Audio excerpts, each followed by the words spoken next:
Olá, querido, a paz do Senhor Jesus para você que está me escutando agora. Eu quero trazer mais uma reflexão da palavra de Deus para a sua vida, uma palavra que para mim inclusive é muito importante nós estarmos fazendo menção neste momento através do mesmo. Esse texto, ele está no Evangelho segundo escreveu Mateus, no capítulo de número 20, no versículo de número, capítulo 25, no versículo de número 14 em diante. Quero pedir que você, juntamente comigo, medite na letra desta palavra que Deus projeta falar em nossos corações neste momento. Mateus 25, versículo 14, que diz assim: porque isso também é como um homem que, partindo para fora da terra, chamou os seus servos e entregou-lhe os seus bens, e a um deu 5 talentos, e a outro 2, e a outro 1, e cada um segundo a sua capacidade, e ausentou-se logo para longe.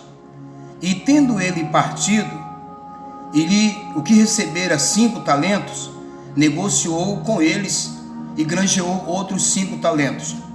Da mesma sorte, o que recebera 2 talentos, granjeou também outros 2. Mas o que recebera 1 talento, cavou a terra e escondeu o dinheiro do seu senhor. E muito tempo depois, veio o senhor daqueles servos e ajustou contas comigo. Então, aproximou-se o que recebeu 5 talentos, e trouxe-lhe outros 5 talentos, dizendo: Senhor, entregaste-me 5 talentos, eis aqui outros 5 talentos, que granjeei com eles. E o seu senhor lhe disse: bem e bom e fiel servo, sobre o pouco foste fiel, e sobre o muito te colocarei, entre no gozo do teu senhor. E chegando também o que tinha recebido 2 talentos, disse: Senhor, entregaste-me 2 talentos, e aqui está os outros 2 talentos que eu granjeei com ele. Disse-lhe o seu senhor: bem, e está bom, fiel servo, sobre o pouco foste fiel, sobre o muito te colocarei, entre no gozo do teu senhor. Mas chegando também o que recebera 1 talento, diz: Senhor, eu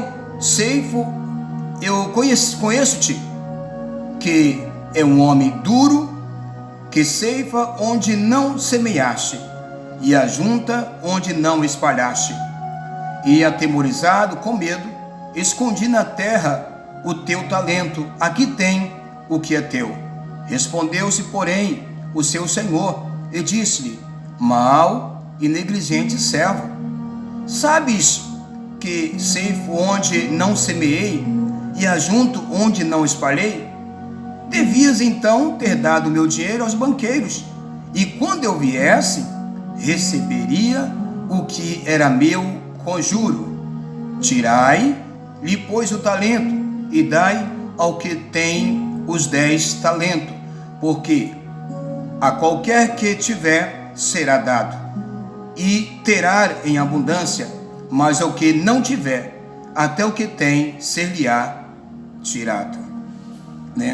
Esta palavra é uma palavra, como falei aqui, de reflexão para cada um de nós neste momento. O que nós vamos estar falando neste momento para você que está aí me escutando, sobre a mordomia dos talentos.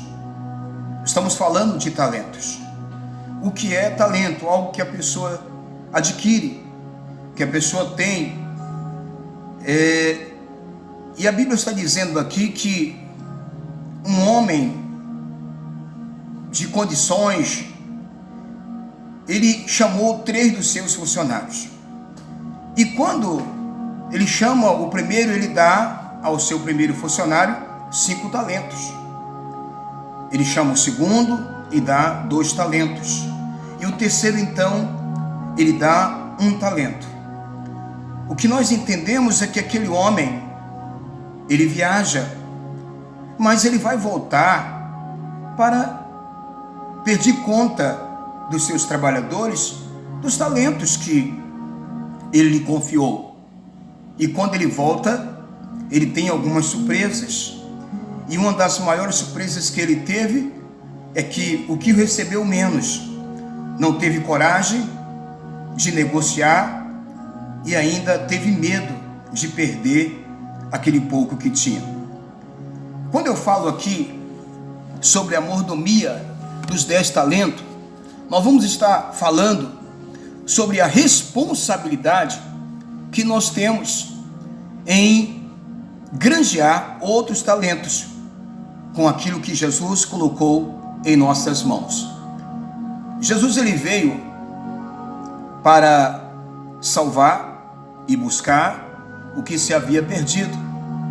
Jesus, então, ele resolve dar a vida por nós. Morte de cruz. Ele é sepultado e ao terceiro dia ele ressuscita. Jesus, então, ao ressuscitar, ele aparece aos seus discípulos e lhe entrega uma responsabilidade. Responsabilidade é essa que ele vai requerer conta quando ele voltar para arrebatar a sua igreja. Ele vai pedir conta de você, sim, de você. Ele vai pedir conta de mim, que temos em nossas mãos essas responsabilidades que ele nos confiou. Ele nos diz que devemos ir a todo mundo e pregar o evangelho, e a todas as criaturas, a todas as almas perdidas da casa de Deus. Aquelas pessoas que estão longe de Jesus, aquelas pessoas que estão perdidas, que estão se intoxicando, que estão matando, que estão roubando, que estão se prostituindo, que estão totalmente perdidos no mundo em que ele vive. Falta de Deus no seu coração.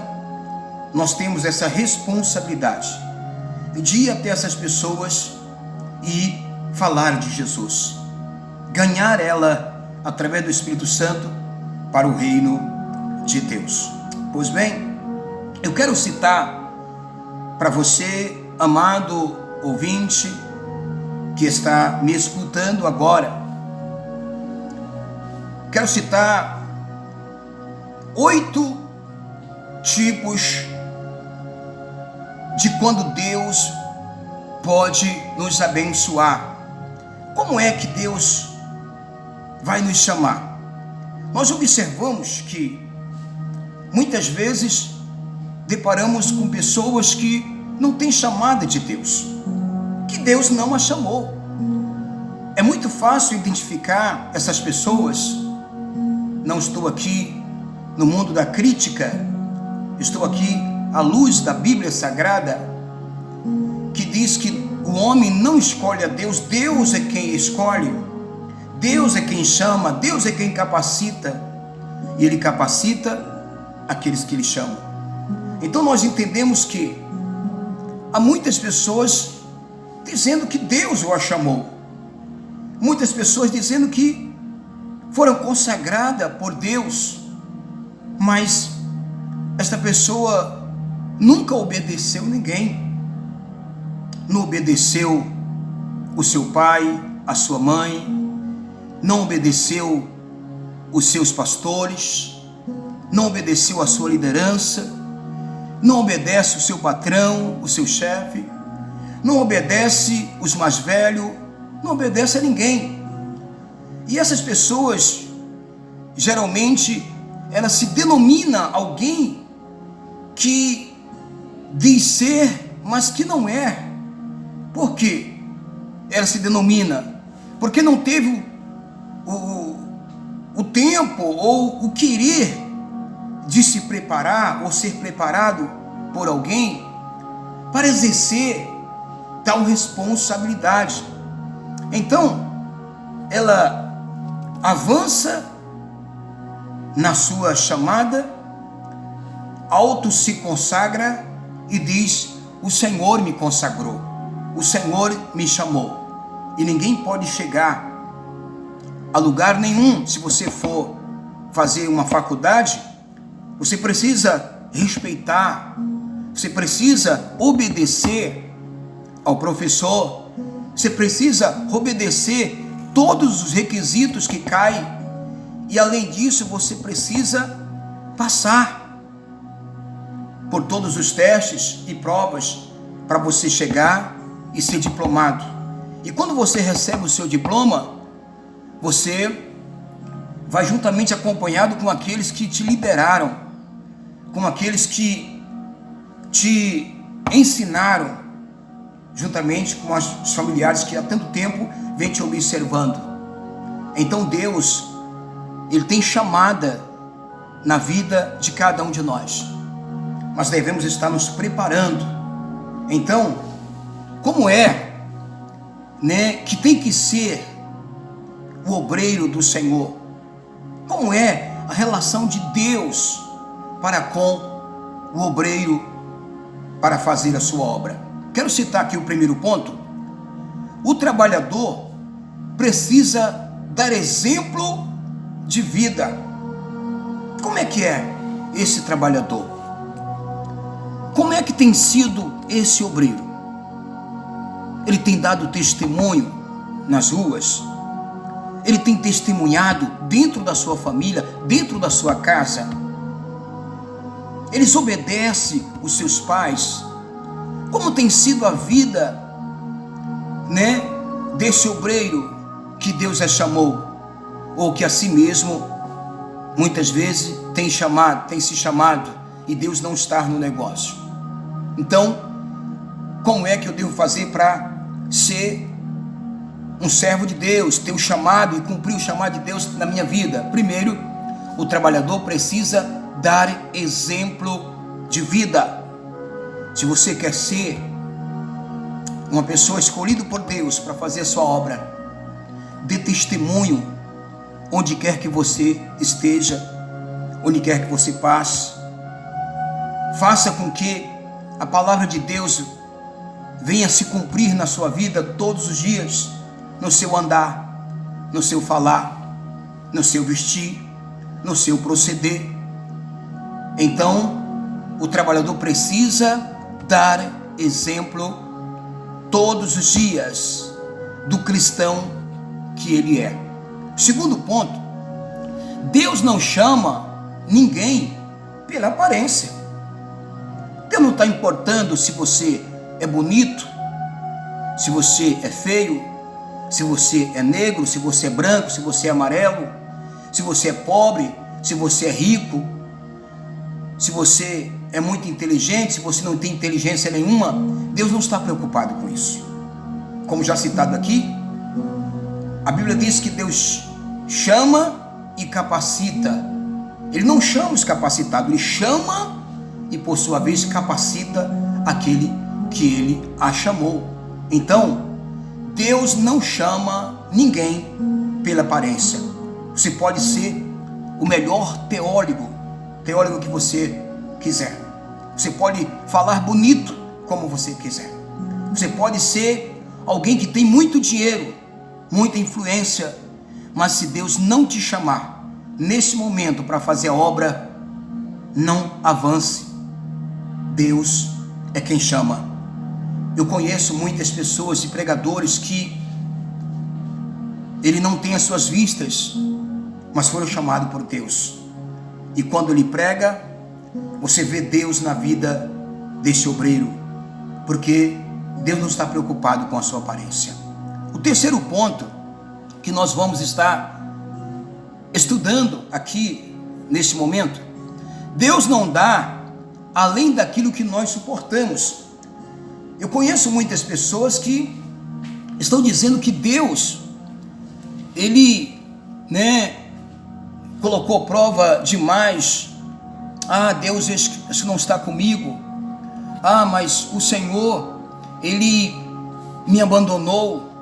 A prova está além, não estou aguentando esta prova. E a Bíblia diz que Deus não dá a luta, a prova, além daquilo que nós possamos suportar. Deus não te coloca além daquilo que você possa suportar. Então não abra a sua boca e diz: olha, Deus, Ele está me provando demais.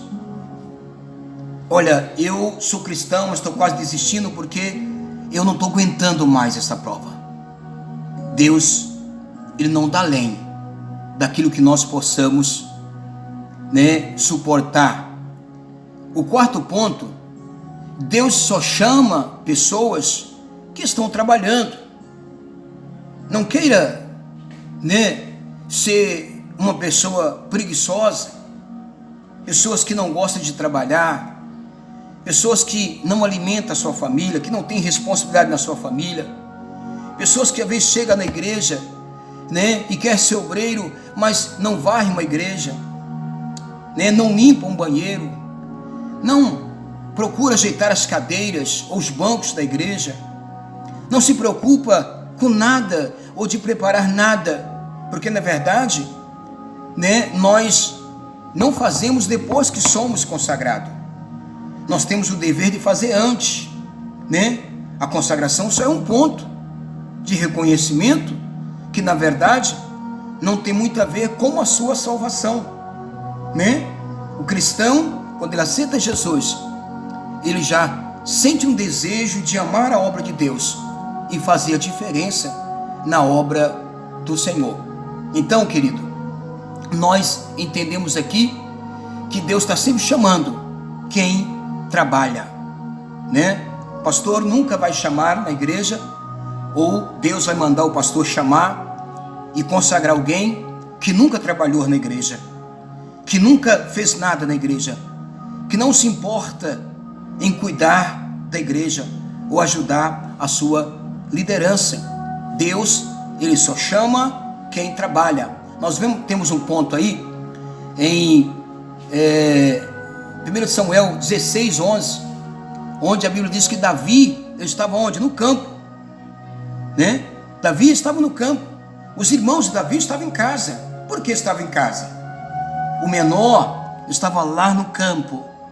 E aí você me pergunta: quem foi que Deus escolheu? O profeta escolheu, mandado por Deus, quem? Davi, o menor da casa, Então, naquele momento, Davi foi escolhido. Mas Davi, ele estava trabalhando num campo, enquanto os seus irmãos estavam lá na sua casa. Estava comendo, bebendo, descansado, e o menor estava trabalhando. Então, Deus só chama quem trabalha. Se você quer pastorear, se você quer fazer a obra de Deus, se você quer uma responsabilidade maior em cuidar da obra de Deus, de fazer discípulos, então faça isso, trabalhe. Não espere ninguém mandar você trabalhar. Procura sempre auxiliar as pessoas, procura sempre abraçar as pessoas, procura sempre chegar cedo na igreja, procura sempre ser exemplo onde quer que você esteja, sem almejar nada. O quinto ponto aqui: o trabalhador, ele tem que trabalhar com o que tem nas mãos, O trabalhador, ele tem que trabalhar com o que tem nas mãos, O que eu tenho nas mãos? Qual é a situação que está na minha frente, Se eu tivesse aqui uma enxada, eu iria trabalhar de enxada, mas você tem um facão na mão. Uma vez que você não pode limpar a terra com uma enxada, você vai trabalhar com o facão, vai cortar e vai fazer o mesmo efeito, quase o mesmo efeito que a enxada. Então você tem que trabalhar com o que você tem nas mãos. Pastor, eu não estou entendendo. Eu vou te explicar. Um exemplo básico para você me compreender, para você entender o que nós estamos falando, né? Qual é a tua função? É de cuidar das pessoas.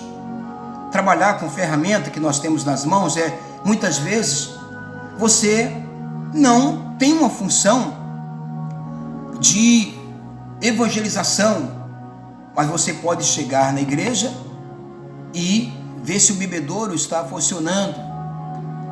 Você não tem como trabalhar fazendo cesta básica, pagando, ou indo no mercado e pagando cesta básica. Você não tem dinheiro, então você vai trabalhar fechando as cestas básicas, vai trabalhar levando essa cesta básica, né, para alguém, porque foi doado por alguém. Qual é a tua função? É louvor? Então você vai ficar na vocação que você foi chamado, você vai louvar. Eu queria pregar, mas no momento eu não tenho oportunidade para pregar. Então você vai fazer uma outra função. Você vai trabalhar com uma ferramenta que você tem em suas mãos. Então, o sexto ponto é: o trabalhador não deve olhar a vida do próximo. Em Mateus capítulo 20, no versículo 11 em diante, você pode pegar sua Bíblia e você vai fazer menção comigo. Pode ler do versículo 1 em diante para entender melhor. Você vai entender que um pai de família, ele precisava de execução dentro dos seus terrenos. E ele resolveu então ir buscar trabalhadores para trabalhar na sua vinha. E o que procede? Ele saiu bem cedo e chegou mais ou menos às 9 horas da manhã.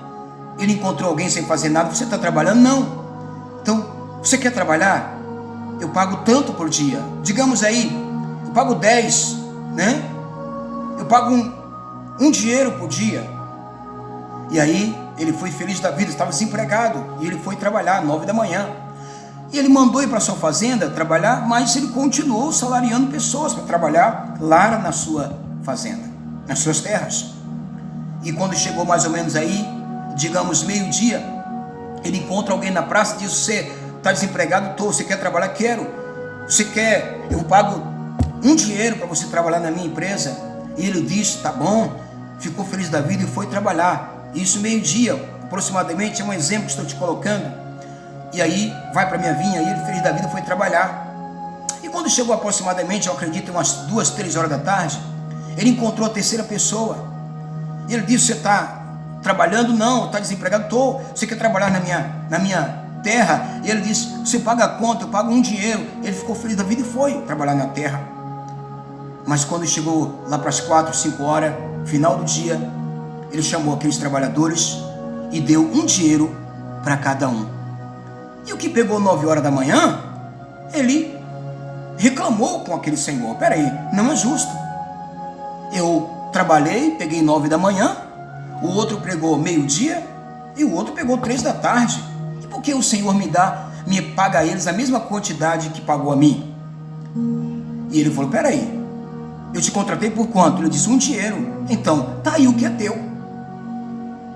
Não foi por esse? Foi por esse. E por que tu não aceita? O dinheiro é meu, aquele senhor diz, e eu dou para quem eu quiser. E nós observamos que aquele moço, ele questionou. Ele estava trabalhando, mas ele estava observando o horário de outras pessoas. Nós entendemos que nós devemos fazer a nossa parte. Se você trabalha, se você é obreiro ou não é, se você limpa o chão, não reclame de quem enche o bebedouro. Se você faz a limpeza da igreja, não reclame da função de outro, aquele que está pregando, ou aquele que está dirigindo o culto. Eu queria pregar, mas o pastor não me coloca para pregar. Eu queria dirigir a mesa de consagração, mas o pastor não me coloca para dirigir e eu estou aqui limpando. Eu queria ser o dirigente de louvor, mas o pastor me colocou como dirigente de oração. E as pessoas estão insatisfeitas, não entendendo que eu tenho que fazer a minha função, a minha parte, e aí deixar cada um dos outros fazer a sua. Deus olha para mim e Deus me dará a recompensa. Aqui o ponto 7º, o anteúltimo: o trabalhador não deve almejar nada em troca. Você está fazendo a obra de Deus para ganhar dinheiro? Você está fazendo a obra de Deus almejando alguma coisa? Deus, Ele não está satisfeito com isso. Se você fizer, faça de coração, faça com amor. Eu tenho um pouco mais de 28 anos, sou novo no Evangelho, ao ver amigos que têm 30, 40, 50 anos. Eu sou novo, 28 anos e pouco, mas até aqui eu tenho passado por muitas situações e tenho aprendido com Deus e com o Espírito Santo. Deus se coloca lá na frente, no lugar de destaque, no lugar de abençoado, quando você faz sem almejar nada. Não faça obra por dinheiro, não faça obra para alguém te ver, faça para Deus te ver. Não leva o fardo de alguém pensando na recompensa que Ele vai te dar. Não, leve porque você é bom, porque você é diferente deste mundo, porque você neste mundo é uma pessoa que está aqui, mas que pertence ao reino dos céus. Deus é quem te dará a recompensa. Deus é quem te dará a vitória. O último aqui, o oitavo e último: Deus vai requerer o que Ele colocou nas tuas mãos. Não pregue por dinheiro. Se Deus te deu o dom do louvor, não cobre absurdos para louvar, porque você não terá a recompensa. Sua recompensa é o dinheiro. Se você tem a unção da palavra, não cobre para pregar. Você recebeu de graça, dê de graça. E você me pergunta: mas pastor, você está falando, e o que eu vou comer? Eu vivo da obra. Quem dá o teu preço é Deus. Quem dá o teu preço é Deus. Se Deus é contigo, Ele vai te garantir, Ele vai tocar no coração da liderança, Ele vai colocar no coração daquelas pessoas que te chamou, que te convidou, porque sabe que você precisa de ajuda. Então Deus, Ele está pronto a nos dar a recompensa, se nós nos procedermos de maneira sábia aqui nessa terra. Deus, Ele quer que nós ganhemos almas para o seu reino, e almejar somente a salvação. Quando nós partirmos, vai ficar tudo aí. Deus, Ele vai requerer aqueles talentos que Ele colocou nas tuas mãos, as almas que Deus colocou nas tuas mãos, a responsabilidade que Deus colocou nas tuas mãos. Deus vai requerer. Para finalizarmos aqui, quero pedir que você medite nessas breves palavras que nós colocamos aqui diante de você. Deus é poder, Deus é unção, Deus é virtude. Vamos ler a Bíblia, vamos invocar o nome do Senhor, vamos ler, vamos louvar a Deus, vamos entrar em jejum e oração, vamos em busca das almas perdidas, porque muito em breve esse moço que é o Senhor Jesus, que deu os talentos nas tuas mãos, ele vai voltar dessa viagem. Ele vai olhar para você e para mim e vai dizer: cadê os talentos que eu te dei. Você trabalhou ou ficou parado? Você granjeou almas para o meu reino ou você não deu ouvido à minha palavra? Creia, querido, nesta palavra. Tome posse daquilo que é teu. Deus, Ele tem uma obra na sua vida. Tudo que começa errado termina errado ou continua errado. Mas se você começar de acordo com o que Deus quer para a tua vida, através da oração, do jejum, da leitura da Bíblia Sagrada, da obediência a Deus e dos seus senhores, nós vamos chegar nas mansões celestiais. E eu quero, junto com você que está me ouvindo agora, entrar nas mansões celestiais. Eu não abro mão da minha salvação, e você deve fazer o mesmo. Você que está me escutando agora, que está numa situação difícil, está com a situação caótica, quero dizer para você que Jesus tem uma obra na sua vida, que Ele te ama, e que ainda que as pessoas te abandonaram, ainda que as pessoas disseram que para você que não tem mais jeito, pessoas disseram para você que você não é nada, não pode nada, não vai chegar a lugar nenhum, Deus está dizendo para você agora: eu tenho um plano na sua vida, eu tenho uma obra na sua vida. Eu vou mudar a sua história, eu vou mudar o seu cativeiro. Se está doente, eu sou a cura. Se está enfermo, eu sou o remédio. Se está desempregado, eu sou a porta aberta para você. Se está sem unção, eu posso derramar unção sobre você. Creia nesta palavra. Creia no poder do Espírito Santo de Deus sobre a tua vida. E acredite que Jesus te ama e Ele pode salvar você. Neste momento, você quer receber Jesus como seu Salvador? Se você não é cristão ainda, e que neste momento quer receber Jesus como seu Salvador, eu te convido a levantar uma das tuas mãos aonde você estiver, no hospital, no presídio, na rua, em casa, na igreja, onde você estiver agora, ouvindo esta mensagem. Você está cansado de viver sofrendo nesse mundo, de ter decepções assim em cima de decepções. Deus tem vitória para você. Levanta suas mãos agora comigo onde você estiver. Feche teus olhos e receba Jesus como seu Salvador. Eu quero orar por você. Amado Deus, eterno Pai, em nome do Senhor Jesus, neste momento, Deus, de oração, eu oro por esta pessoa que está do outro lado, Senhor, desse aparelho. Ó Deus querido, está me ouvindo agora, está cansado de sofrer, está cansado de chorar. Eu ministro, Pai, sobre esta pessoa agora, em nome do Senhor Jesus, porque é o nome que tem poder, é o nome de Jesus. Eu ministro em nome de Jesus sobre esta pessoa a bênção, a cura,